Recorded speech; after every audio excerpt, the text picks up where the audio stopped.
I hosted a surprise pizza party for 10 this week, and I didn't touch a single slice. It's not because I'm some superhuman with crazy willpower, but because I finally figured out something way more satisfying than pizza.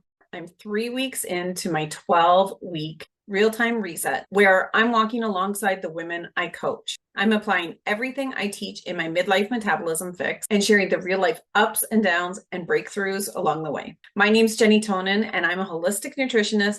And I help women who are like me, women who are 40 plus and looking to drop excess body fat, support their hormones, increase their energy, and feel better on the inside while also looking better on the outside. And if this sounds like something you want to follow along with, then be sure to subscribe and hit the notification bell so that you can join me on my journey. First things first, I want to share with you the good aspects before we get into the crazy aspects of my week, because this week has been full of ups and downs and twists and turns along the way. So I haven't weighed myself this week, and I don't intend to.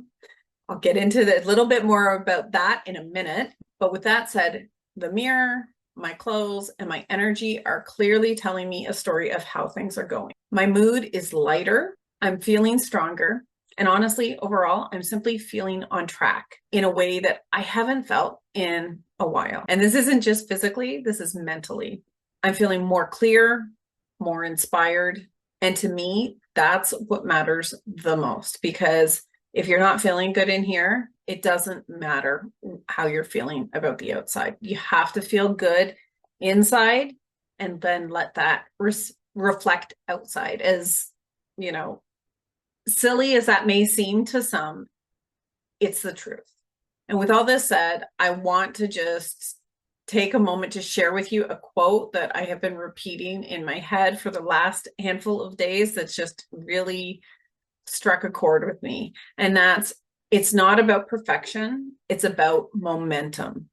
And right now I can feel that momentum building. And let me take you back to a few weeks ago, before I started all of this, when I was feeling at my lowest physically and mentally, because things have just been intense so far for me this year, and I hadn't been taking as good a care of myself as I know I should, because life was getting in the way and I was allowing that to happen. And I allowed my self-care to be pushed aside because I was busy with so many other things. And that's what inspired me to do this whole journey in the first place, because I knew I had to get myself back on track. No one else can do this for me.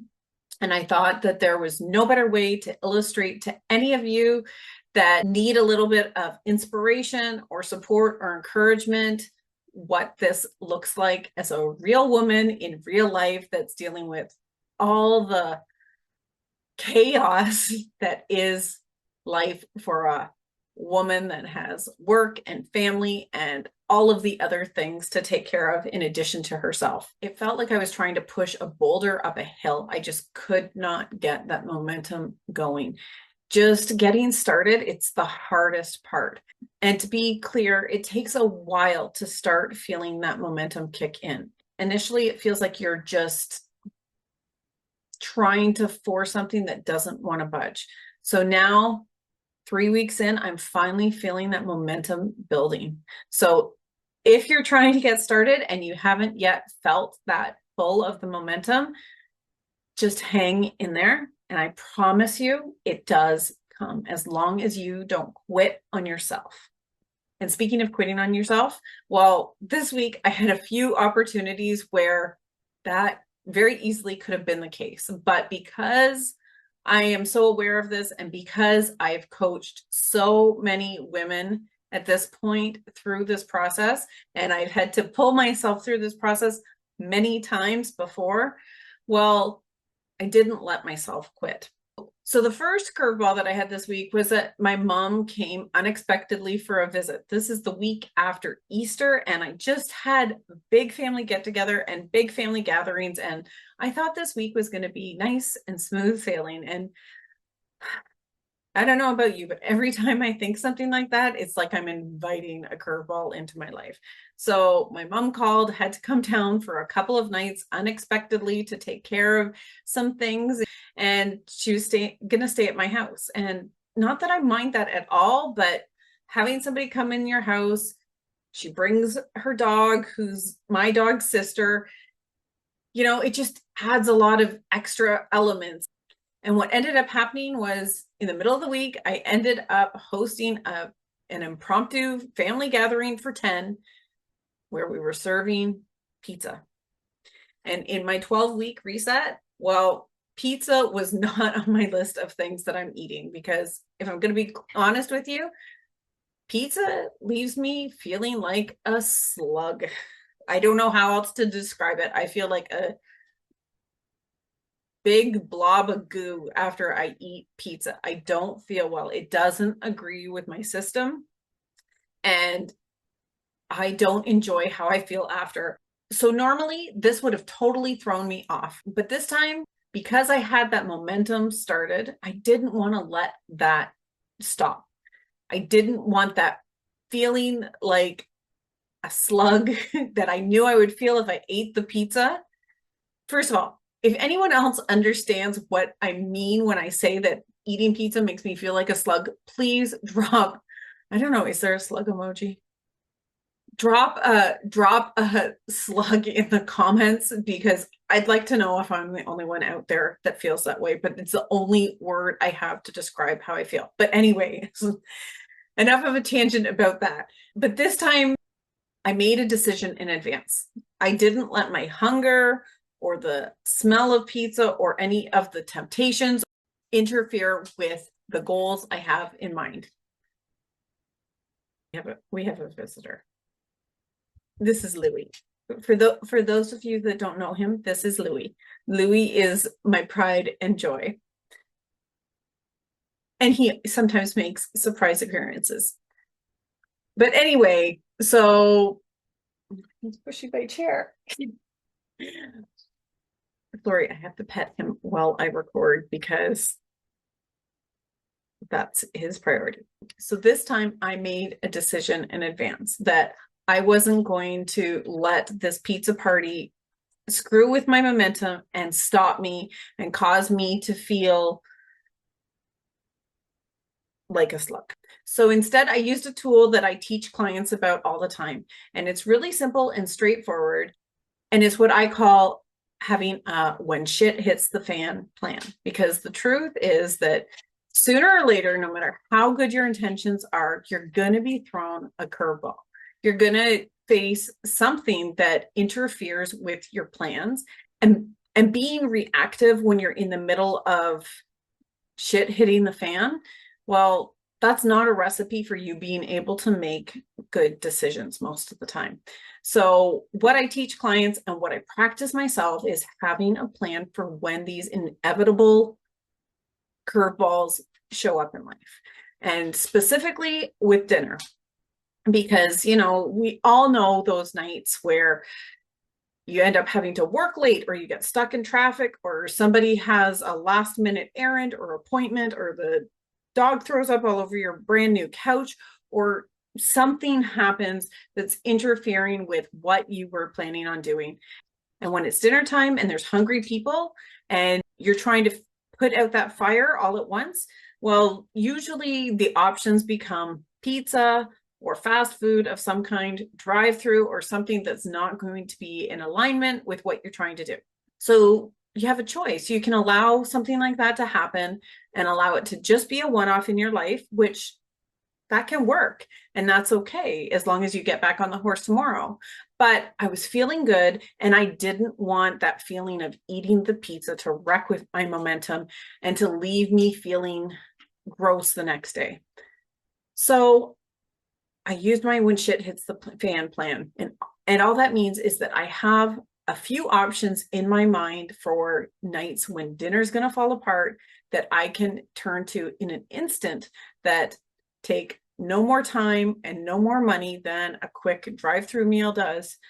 So some options that I frequently fall to when shit hits the fan include simply going to a grocery store and grabbing a rotisserie chicken and, a big box or bag of washed salad greens and some other healthy options like that, maybe some avocados or whatever else that I can think of in a pinch that's going to allow me to hit my protein goals, allow me to get in some healthy plant nutrients as well, and leave me feeling full and satisfied without being completely derailed. So, like I said, rotisserie chicken is one option. Another option that I always depend on is having something in my freezer. Another option that I often depend on is simply having breakfast for dinner. So that can be eggs made any variety of ways. Often I will have that with some smoked salmon that I tend to keep in the freezer for these moments. And finally, the option that I picked this night of the pizza party while it was beautiful weather out, and I decided that I could just grab some 100% beef burgers that I had in my freezer and eat that with a side of avocado. And I had some blueberries for dessert. And it definitely was not the most glamorous dinner of all time. But I'll tell you this, I didn't feel deprived. I didn't feel excluded. I felt healthy. I felt like I stayed on track. I felt good afterwards and nourished, not hungry. And I even had a couple of people in my family opt for a bunless burger along with me instead of the pizza. So maybe I inspired somebody. But the thing that I realized that is so much more satisfying than pizza is simply that what I want for the long term matters so much more to me at this point than satisfying those cravings in the short term. So this is a huge part of what I help women do, creating a way of eating and living life that aligns with what they truly want, not just what's convenient or tempting in the moment, that ultimately can lead to dissatisfaction and regret and negative feelings. But that wasn't the only challenge that I faced this week. In addition to my impromptu pizza party for 10, I also had the pleasure of starting my period this week. And sorry if it's TMI for some of you, you might want to fast forward a bit through this part. But as a woman, that's a part of my life every single month at this point still. And in all honesty, my periods are pretty good, but they still impact my energy and my sleep and my moods to a degree. So a question I get asked by clients all the time is, how do you navigate workouts with your period and all the feelings and sensations and emotions and things that come up at that time of the month? And the truth is that on the first day, I skipped my workout. And usually on day 1 or day 2, if I am not feeling it, I skip my workout. But I didn't spiral. Instead, I took an extra walk that day and I leaned into some self-care. Because real transformation includes listening to your body and not punishing it. And as a woman, we benefit from respecting the different cycles that we experience and honoring where we're at. This is the kind of sustainable approach that really works. And this is what I mean when I talk about a sustainable approach that really works. And this is the kind of sustainable approach that is at the foundation of my program, my coaching, and what I'm striving to do with the women I work with. This is built for real women with real lives, with real hormones, and real responsibilities. Everything I'm doing not because I'm trying to chase some idea of having a perfect body, whatever the hell that means. I'm doing this because I want to feel good in my skin. I want to have the energy and the strength to do what I love, to do what matters to me, to do what I care about, so that I can feel aligned with the woman that I know I'm meant to be. And at this point, if you're watching this and you're thinking, I want that too, just know that this is possible. And it doesn't have to feel hard, and it doesn't have to feel restrictive, and it doesn't need to be out of reach. You just need to learn the tool set, the mindset, and the skill sets that allow you to get there. And that's what I'm all about. That's what this channel is all about. So if this speaks to you and you're looking for a starting point, I've put together something that's simple and free and powerful. It's my Midlife Metabolism Jumpstart Guide, and it will show you how to start feeling better fast. The link's below, so all you have to do is just go grab it. And like I said, it's free. And if you're new here, I'd love to have you subscribe and hit that notification bell so you can continue to receive my updates on my progress throughout this journey. But I'd also love for you to comment below and just say hi and let me know where you're at, because I want to keep this real and supportive and human, because us women, we really need to support one another. So stay tuned for week 4. I have no idea what that's going to bring, but I'm here for it. And I'm going to show up and share with you exactly what unfolds. Thanks so much for watching, and I'll see you in the next video.